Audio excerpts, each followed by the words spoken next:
Car मैं BD पाल।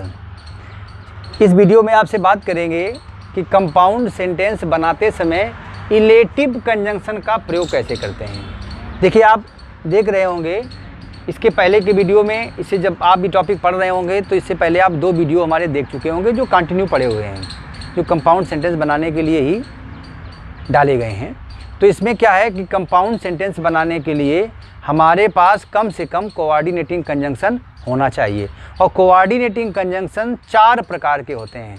Number 1 cumulative conjunction, जो योग बताने वाले कंजंक्शन होते हैं। नंबर 2 एडवर्सेटिव कंजंक्शन, जो विरोध बताने वाले होते हैं। नंबर 3 अल्टरनेटिव कंजंक्शन, जो विकल्प बताने वाले होते हैं। और जो चौथा है उसका नाम है क्या, इलेटिव कंजंक्शन। इलेटिव कंजंक्शन वे कंजंक्शन होते हैं जो एक कथन दूसरे कथन का परिणाम बताता है।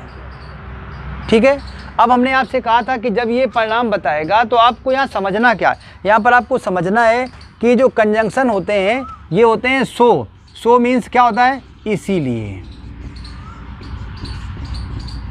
और देयरफॉर मीन्स क्या होता है, इसीलिए। और हेंस माने क्या होता है, चूंकि। क्या होता है भैया, चूंकि।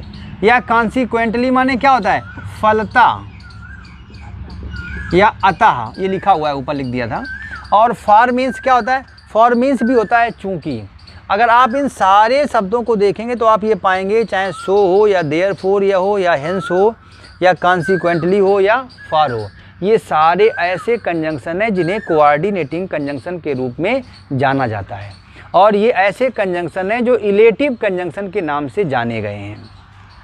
इसके बाद क्या आता है, और ये जब भी 2 वाक्यों, सिंपल वाक्यों को आपस में जोड़ते हैं तो ये कंपाउंड सेंटेंस का ही क्या करते हैं, निर्माण करते हैं। जैसे हमने कठिन परिश्रम किया था, इसीलिए हम क्या हो गए, पास हो गए। इसीलिए क्या हो गए, पास हो गए। दूसरी बात, गांधी जी हम सब के लिए मर गए थे, इसीलिए हम उनका क्या करते हैं, सम्मान करते हैं। कंफर्म हुआ। ठीक, फिर क्या होता है, जैसे देयरफॉर है, हेंस है, कॉन्सिक्वेंटली है, इन सब का प्रयोग ऐसे हम धीरे धीरे वाक्यों में क्या करते हैं। जब आप अपनी किताब उठाएंगे तो आप ये पाएंगे उसमें बहुत सारे वाक्य ऐसे दिए गए होंगे। अच्छा, मोस्टली एक प्रॉब्लम आती है। प्रॉब्लम क्या आती है कि बच्चा ये कहता है कि सर सब में हम सो ही लग रहा है, सो लग नहीं रहा है। हम माइंड मेकअप कर लेते हैं कि बस इसी पॉइंट को लगाना है। और ज़्यादातर याद रखिएगा, ये सो और देयरफॉर ये बिकॉज के जस्ट उल्टे होते हैं। देखिए, बिकॉज मीन्स क्या होता है, क्या होता है, क्योंकि। बिकॉज मीन्स होता है क्योंकि। जैसे हमने कठिन परिश्रम किया था और इसीलिए हम पास हो गए। हम पास हो गए क्योंकि हमने कठिन परिश्रम किया था। तो जब आप ऐसे वाक्य बनाते हैं कि we passed because we worked hard, तो ये कॉम्प्लेक्स बन रहा है, क्योंकि ये बिकॉज जो है सबऑर्डिनेटिंग कंजंक्शन है। क्या मेरी बात समझ में आई। और इसी सेंटेंस को जब पलट देते हैं आप, आगे वाला वाक्य पीछे और पीछे वाला वाक्य आगे, तो यहाँ पर क्या होगा, वी वर्कड हार्ड, हमने कठिन परिश्रम किया था, इसीलिए वी पास्ड, हम क्या हो गए, पास हो गए। क्या मेरी बात समझ में आ गई। अभी आपके दिमाग में एक बात और होगी, क्योंकि 2 या 2 से अधिक जब सिंपल सेंटेंस को मिलाकर हम कंपाउंड बनाते हैं तो क्वेश्चन आता है, सर सिंपल सेंटेंस क्या होते हैं। ये भी आप हमारे वीडियो देखिएगा, उसमें लिखा है सिंपल सेंटेंस वे वाक्य होते हैं जिसमें एक सब्जेक्ट और एक क्या होती है, फाइनाइट वर्ब होती है। क्या मेरी बात समझ में आई। एक सब्जेक्ट और एक फाइनाइट वर्ब होती है। तो याद रखिएगा, कंपाउंड सेंटेंस बनाने के लिए हमें किसकी आवश्यकता है, कोऑर्डिनेटिंग कंजंक्शन की आवश्यकता होती है। और कोऑर्डिनेटिंग कंजंक्शन जो होते हैं ये कंपाउंड सेंटेंस बनाते हैं किसके साथ मिलकर के, जब प्रिंसिपल क्लॉज और कोऑर्डिनेट क्लॉज आपस में मिल जाते हैं तो ये बनते हैं कंपाउंड सेंटेंस।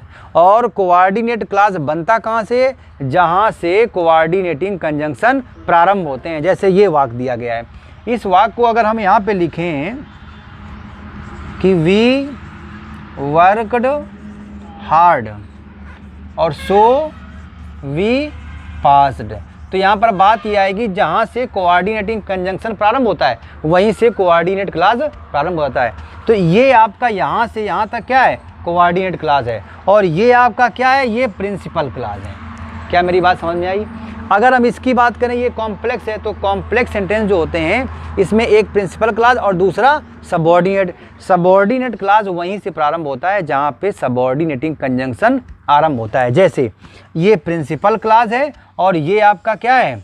ये सबऑर्डिनेट क्लॉज है। क्योंकि कंजंक्शन कहाँ से?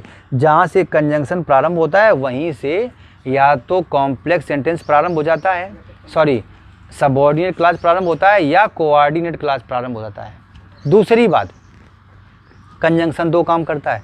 अगर दो शब्दों को जोड़ता है, दो शब्दों को जोड़ेगा तो सिंपल बनाएगा, और दो वाक्यों को जोड़ेगा तो कंपाउंड बनाएगा या कॉम्प्लेक्स बनाएगा। तो हमारी बात समझ में आ गई? तो हम यहाँ क्या पढ़ रहे थे? Compound sentence. कंपाउंड सेंटेंस बनाने के लिए हमें किसकी जानकारी होनी चाहिए? कोऑर्डिनेटिंग कंजंक्शन की। और कोऑर्डिनेटिंग कंजंक्शन कितने प्रकार के होते हैं? 4 प्रकार के। Number 1 cumulative conjunction, number 2 adversative conjunction, number 3 alternative conjunction, number 4 illative conjunction. अगर ये 4 प्रकार के हमें कंजंक्शन की जानकारी है तो निश्चित रूप से हम कंपाउंड सेंटेंस बना सकते हैं इंग्लिश में। हिंदी में तो आप पूरी तरह से जानते हैं, ये बात हम जानते हैं क्योंकि आप रोज़ वाक्य बोलते हैं। सर कल इन्होंने हमें मारा था इसीलिए फिर हमने भी इनको मारा। इन्होंने 1 मारा लेकिन हमने इन्हें 2 मारा। तो क्या आ गया? लेकिन आया कि नहीं आया? कल सर ये मदद नहीं करते हैं इसीलिए इनकी मदद हम भी नहीं करते। क्या मेरी? इसीलिए आ गया। तो जहाँ से कंजंक्शन स्टार्ट होता है वो अपने आप समझ में आता है। कल ये स्कूल नहीं गए थे इसीलिए आज स्कूल में ये झोरे जाएंगे। तो पड़ोसी खुश है। पड़ोसी क्या है कि आज ये क्या होंगे? झोरे जाएंगे। क्या है? कल तुम झोरे जा चुके हो पर बता नहीं पाए थे, तो ये नहीं आए थे ये झोरे जाएंगे। अब पड़ोसी जान ले लेगा चोर चोर मो शायद भाई। कल हमें पढ़ी तो भगवान इनको भी पढ़े। तो ये टॉपिक आपको समझ में आया होगा और हम आशा करते हैं कि आपको ये टॉपिक अगर समझ में आ गया हो। और हमारा चैनल अगर अभी तक आपने सब्सक्राइब नहीं किया है तो प्लीज़ क्या करें? उसे सब्सक्राइब करें, लाइक करें, शेयर करें। और एक जो सबसे बड़ी बात है, जब आप पढ़ने बैठें तो आप पढ़ते पढ़ते अपने कलम से लिखते जाएं आपकी प्रॉब्लम क्या है, क्योंकि दुनिया में सबसे ज़्यादा प्रॉब्लम्स ही हैं। प्रॉब्लम्स आए तो वो आप कमेंट बॉक्स में डाल दीजिएगा और हमारी रिप्लाई आप तक ज़रूर पहुंचेगी। हमारा एक टीचर का काम ही है विद्यार्थी के मन में आई हुई शंकाओं को क्या करना? सॉल्व करना। बात समझ में आई? Okay, thank you.